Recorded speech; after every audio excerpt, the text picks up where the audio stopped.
What is up, guys? Bart here, and today I'm going to be going over the effects of counterspell on basically not targets that really think to counterspell. Because obviously, counterspell and 90 silence for that matter is going to lock out a caster class, but I'm going to kind of show you what it does to the not so obvious targets, like a warrior, for instance. And most of these situations will be, far and few between where you actually need a counterspell a warrior, but it's good to know stuff just in case you do come across something in PvP. Or a certain scenario where you're facing a melee heavy comp and just want to know what you can do to melee to stop them, because pretty much all melee classes are hindered by a silence in some way, all except for one, and I'll go over that in a minute, but hope you guys enjoy the video and learn a thing or two.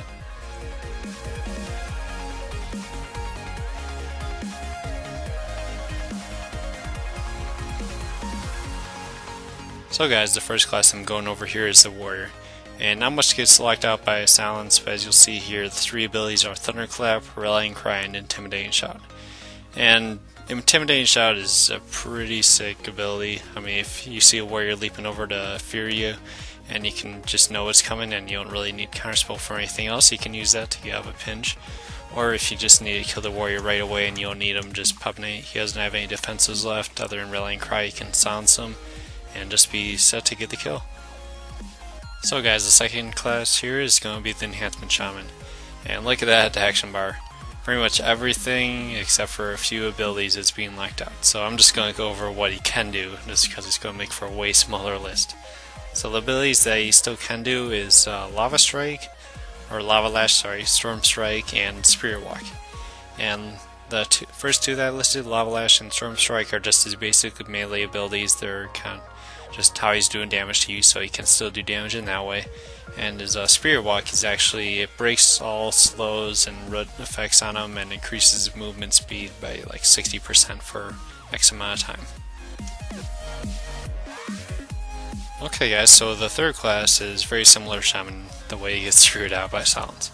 And it locks out a lot of key abilities like his hammer, or I mean his fist with it, whichever talent you go with. His Hand of Freedom, his Hand of Protection, his Bob. I'm actually surprised. Judgment does not get locked out, but basically the Pally is kind of like the Shaman when he gets silenced out. He only really has his up close melee abilities other than Judgment. So he has Judgment, Crusader Strike, Templar's Verdict, Devotion Aura, which also can be used obviously to remove the silence and kind of free you back up to the way you were before, and Bubble. But other than that, that's about all you can do. So as long as you keep your distance when you silence them, you should be pretty safe for a little while.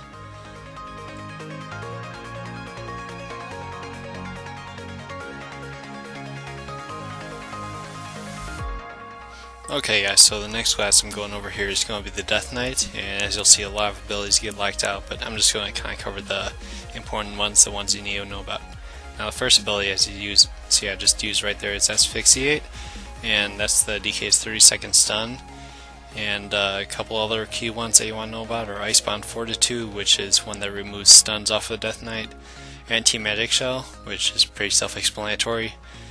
Their Mind Freeze, actually, which I thought was pretty interesting, they can't interrupt while silenced, and Death Grip.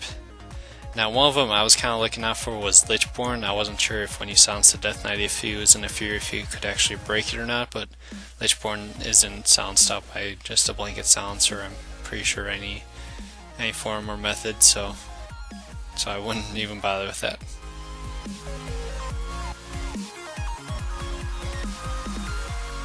Okay guys, so the next class here is the Feral Druid, and as you'll see, a lot of the kind of obvious spells get locked out, like Typhoon, Cyclone, his Rejuvenation, his Healing Touch, but the one that I actually found interesting that gets locked out is his Stampeding Roar. And that is the party buff that he gives. It increases his movement speed along with everyone within like 15 yards by about 50%.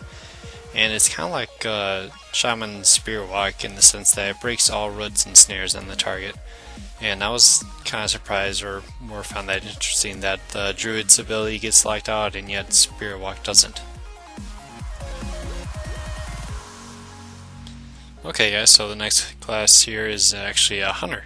And as you'll see, a lot of, pretty much all of the Hunter's traps get locked out along with his Flare and his Camouflage. And one ability that I was kind of hoping would be locked out was personally silencing shot. I thought that even out the balance between mages and hunters a little bit. If you could, silence the hunter so you have basically ignore mastery for a few seconds, but that ended up not happening.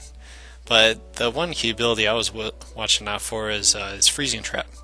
So obviously everybody knows scatter trap is, hunter's main source of CC, or the most common one at least. And if you know that a scatter trap is going out and you're not near your partner or anywhere close enough to eat the trap, you can actually silence the hunter, so that way he'll be blanket silenced for the duration of the scatter shot, and your healer or whoever is getting CC is going to be able to get out of that scatter shot in time to avoid any trap.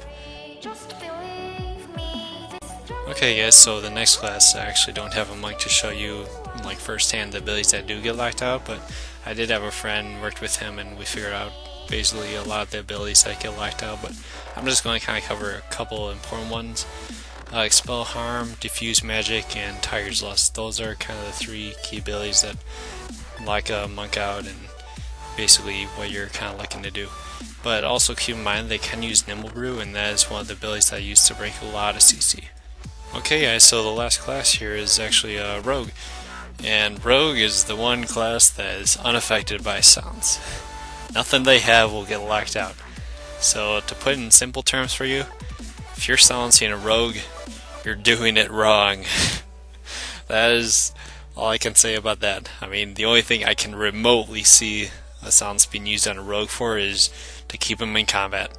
That is the only thing. If you're 1v1 a rogue and just don't have anything else, like say you're in the middle of a global and you want to try and keep him in combat, you can go ahead and use that counter spell.